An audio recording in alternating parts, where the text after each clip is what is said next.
Oh, I'm sipping that big face coffee, baby. Sipping that big face coffee. Oh, the worst, most dumbest, most inconsistent NBA YouTuber on earth is back. I'm so back. It's Brittany, bitch. And I am back. You know where I get all my NBA news. I get my NBA news from where the greatest basketball minds hang out on the internet, and that is the comment section of NBA Central. Just a whole bunch of brilliant people that hang out in there. And, you know, I remember in the not too distant past, the narrative was Jimmy Butler is washed. And I remember saying to myself, I know he's up to all sorts of shenanigans on the Heat, and there was all the drama and stuff. I want to see me get my joy back from playing basketball. Can you get your joy back here on the court? Probably not. But I sort of remember him having like a huge 30-point triple-double against the Pistons in like November or December, and thinking to myself, when Jimmy feels like it, he can still be that guy. Playoff Jimmy is still a thing, and he's like this butterfly that stays in his cocoon in the regular season, and he'll do his thing. And then all of a sudden, when post All-Star break comes around, the cocoon starts to shake, and then you see like it starts to break apart, and then you see a wing, and then this, and then all of a sudden, it's the play-in, and that cocoon turns into this beautiful butterfly, and it's this majestic creature that forms and starts playing amazing basketball, and it's so great to see. I know things didn't end well with the Heat. Jimmy, when he had those couple games where he quit on his team and he let all that drama spill onto the court, like that was kind of gross to me, but look, the guy can hoop. And I'm still sort of a Heat fan, a miserable, depressed Heat fan, I guess, at this point, but really, I'm a Jimmy Butler fan because, Jimmy, I've said this before, he is the reason why I fell back in love with basketball. He's the reason I came back from a 15-plus year hiatus from playing basketball and watching basketball, and he was the guy who got me back into it. So I'm always going to be kind of loyal to Jimmy, as much of, an asshole he is sometimes. But you can back it up playing how he plays, when he plays, and still doing what he's doing at 35, man. Oh, awesome. And they played that one graphic. I'll try and find it. They played it in the broadcast of since he joined the Warriors, where they ranked in certain metrics and categories, and where they're at since he joined in certain metrics and categories. I don't know what it is. It's like their record and defensive rating and offensive rating and free throws and forced turnovers and all that stuff. He has exponentially made that team better. And that game last night, he did everything. I mean, the guy really did everything. I mean, the only thing he didn't do well was shoot free throws. I think he was only 68% from the free throw line. Still 18 attempts, but I think he was 12 for 18. You got to pump those numbers up a little bit. And I don't know. I guess that one bad turnover in the end. By the way, they're really calling that a foul on pods. What are we doing here? That was really a foul. And then they had that other weird call the next possession on that other foul on Kevon Looney. Very strange calls in towards the end there. And then, it's weird. This is going to be a little bit of a rant here, but defense has no power these days, and the offense has so much power. There was this one play where Steph had an awesome, crazy step back three, but I'm looking at it and I'm like, isn't that kind of a travel? But I don't know. I guess because it's Steph, it's not. But I'm like, it kind of seems like a travel, and like they get away with that.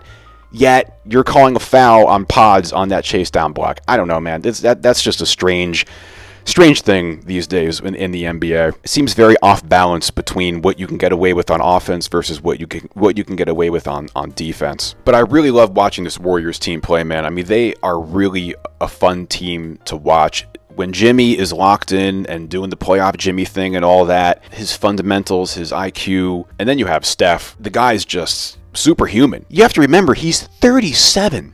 37. When I watch him doing the stuff that he does at 37, just how he runs around all game long. That one three-pointer he hit when he got fouled, But do you know how hard that is to do? For anyone to do, let alone a 37-year-old to do?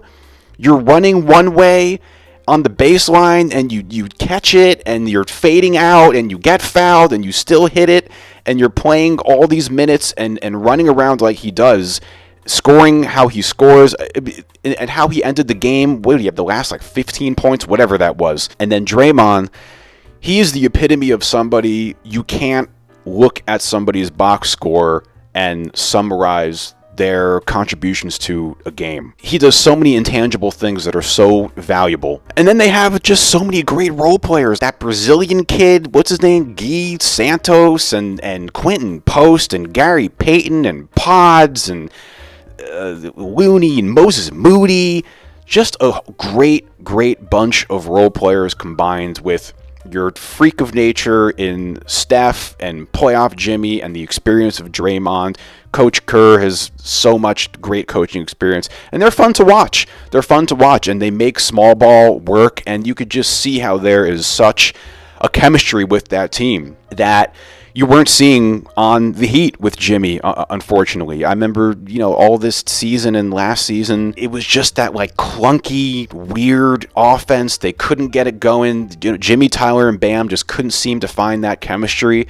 And Jimmy, Steph, and Draymond have definitely found that chemistry, and it's beautiful to watch. And shout out to the Grizzlies too, man. Shout out to the Grizzlies. I mean, that's a tough team right there. Tough team. And Desmond Bane. Am I crazy in saying Desmond Bane is very underrated? I guess he kind of gets just so overshadowed by Ja all the time, and I'm always like, Desmond Bane can hoop. That dude's just consistently hooping all the time. And sometimes I think to myself, I'm like, I think sometimes I'd rather have Desmond Bane on my team than Ja Morant. I know that's crazy. I don't know if I actually think that. But Desmond Bane is hell of a player, man. Hell of a player. Ja with that off the backboard glass. I mean, that guy.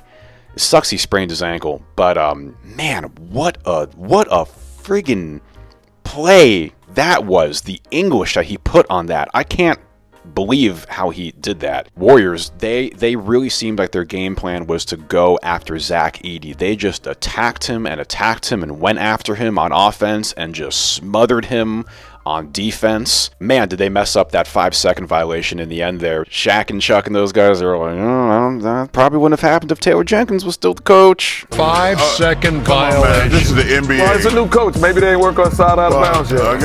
I bet the old coach would have called timeout. 121 to 116 is your final score. Taylor Jenkins would have ran up the play to get the ball in bounds. Golden State wins it by 5, and they advance to meet the number 2 Houston Rockets. Probably would have had an inbounds play drawn up. So that's it. Just wanted to do a quick video about, how completely washed Jimmy Butler is. I'm back to making videos. Hopefully I stay consistent for the remainder of the season. I'm not going to lie. I do feel a little bit rusty. It's been a while since I made a video. Sorry about that. Warriors were very fun to watch. Hey, man, I love watching my older guys hoop, man. I'm not going to say how old I am. I'm younger than Kyle Lowry, but I love seeing LeBron and Steph and Draymond and Kawhi and Harden and all these guys. Well, Kawhi's only 33, but everybody thought he was washed too. And look what he's doing. My 35 and up crowd out here still hooping with these young kids, man. I love to see it. Enjoy watching these guys while you can, man. Enjoy watching Kawhi and Harden and Steph and Jimmy, because you don't know how much longer these guys are going to be able to keep playing at this level. So just enjoy watching it, man. Enjoy watching playoff Jimmy while you can, because it's really fun. And Steph is a freak of nature. All right, that's it. I think any team has a chance when I'm on a team, but I know that every team has a chance if Steph's on the team. So I get to play Robin. That's my Batman, and I don't know who else is. We got all the villains over there, Two-Face and Joker and Riddler, everybody else in the Western Conference.